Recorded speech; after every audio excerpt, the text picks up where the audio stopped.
ಆ ಸಮಯದಲ್ಲಿ ನಾವು ಏನು ಮಾಡಬೇಕು? ಸೊ ಅವ್ರು ಹೇಗಿರ್ತಾರಲ್ಲ ಹಾಗೆ ಇರಬೇಕು. ಟಿಟ್ ಫಾರ್ ಟ್ಯಾಟ್ ಅಂತ ನನ್ನ ಡಿಗ್ರಿ ಅಥವಾ ಪಿ ಜಿಯಲ್ಲಿ ಒಬ್ರು ಅಂತ ಇದ್ರು. ಟಿಟ್ ಫಾರ್ ಟ್ಯಾಟ್ ಅಂತಂದ್ರೆ ಅವ್ರು ಹೇಗಿರ್ತಾರೆ ಹಂಗೆ ಇರಬೇಕು ಅಂತ. ಅಂದಾಗಲೇ ಅವ್ರಿಗೆ ಗೊತ್ತಾಗೋದು ಅಂತ.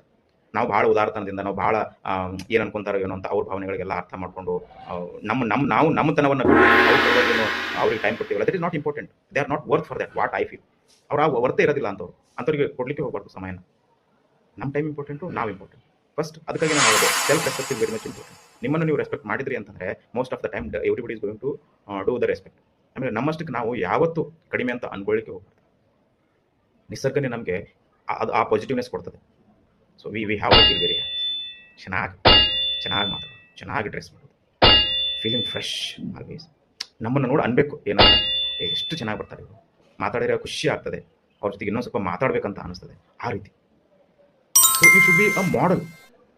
ನೋಡಿದ್ರೆ ಅವ್ರ ಥರ ಇರಬೇಕು ಅಂತ ಅನ್ಕೋಬೇಕು ಜನ.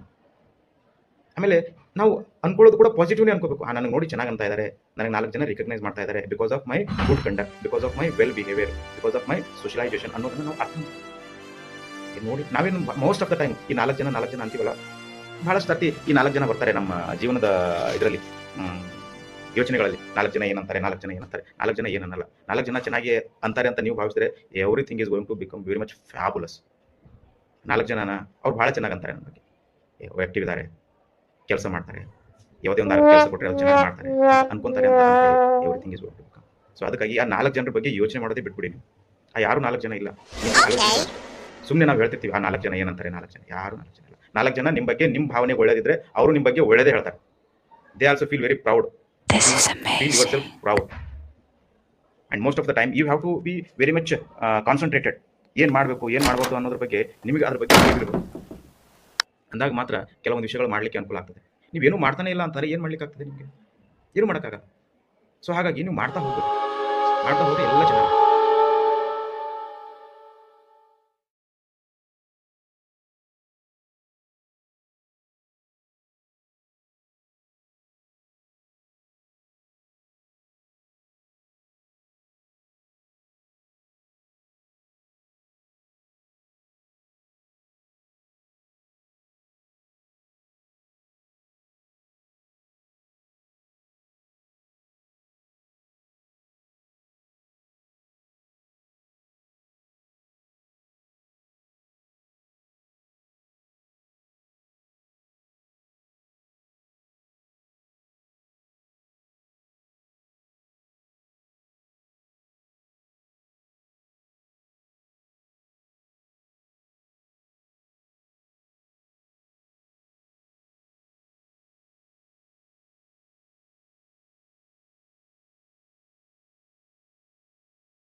इस दुनिया में जितनी भी नदियां बहती हैं उन सबका पानी कहाँ जाता है? सब जानते हैं उन सबका पानी समंदर में जाता है। पर आपने कभी सोचा है कि समंदर के पास तो ऑलरेडी बहुत सारा पानी है, फिर सारा पानी समंदर में चला जाता है, जबकि पानी तो मारूथल में जाना चाहिए, रेगिस्तान में जाना चाहिए था, जहाँ पर पानी की एक बूंद भी नहीं है, पर जाता नहीं। पता है क्यों? क्योंकि कुदरत का एक नियम है, जो चीज जिसके पास अबंडेंस में होती है ना, उसी को वो चीज उतनी ज्यादा दी जाती है। अगर आप सोच रहे हो कि मैं बीमार हूँ, परेशान हूँ और मेरे पास पैसा नहीं है, मतलब आपने अपने माइंडसेट को, अपने विचारों को, फ्रिक्वेंसी को उस मारूथल रेगिस्तान जैसा कर लिया है जहाँ पानी की एक बूंद भी नहीं थी, और यूनिवर्स आपको इन रिटर्न वही देता है जैसा आप सोच रहे हो। लेकिन भले ही आपके हालात ठीक नहीं है, फिर भी आप ग्रेटफुल हो, ऊपर वाले के लिए शुक्रगुजार हो, तो आपका माइंडसेट समंदर जैसा बन जाएगा, जिसको यूनिवर्स खुशियां, पैसा सब कुछ देगा। मैटर आपके हालात नहीं, मैटर आपके विचारों की फ्रिक्वेंसी करती है। डॉक्टर डेविड हॉकिंस ने इमोशनल फ्रिक्वेंसी चार्ट के जरिए बताया कि गिल्ट, शेम और कंप्लेन जैसे इमोशन की फ्रिक्वेंसी सबसे लो और सबसे हाईएस्ट फ्रिक्वेंसी लव, पीस और ग्रेटिट्यूड जैसे इमोशंस की होती है। जो जितना ज्यादा हायर फ्रिक्वेंसीज पर वाइब्रेट करेगा, वो उतना ज्यादा अबंडेंस को अट्रैक्ट करेगा। एक रिसर्च में पाया गया कि फ्रिक्वेंसी को शिफ्ट करने का सबसे अच्छा तरीका है ग्रेटिट्यूड करना, जिसको प्रैक्टिस करने का बेस्ट वे है जर्नलिंग। जब आप रोज ग्रेटिट्यूड जर्नल को फिल करते हैं, तो सिर्फ एक हफ्ते में अपनी फ्रिक्वेंसीज में शिफ्ट फील होना स्टार्ट हो जाता है। आपको NLP based advance gratitude journal Amazon पर इजीली मिल जाएगी। इसके जरिए न जाने कितने ही लोग इंक्लूडिंग मी अपनी जिंदगी में बदलाव देखना स्टार्ट कर चुके हैं। मुझे पूरा विश्वास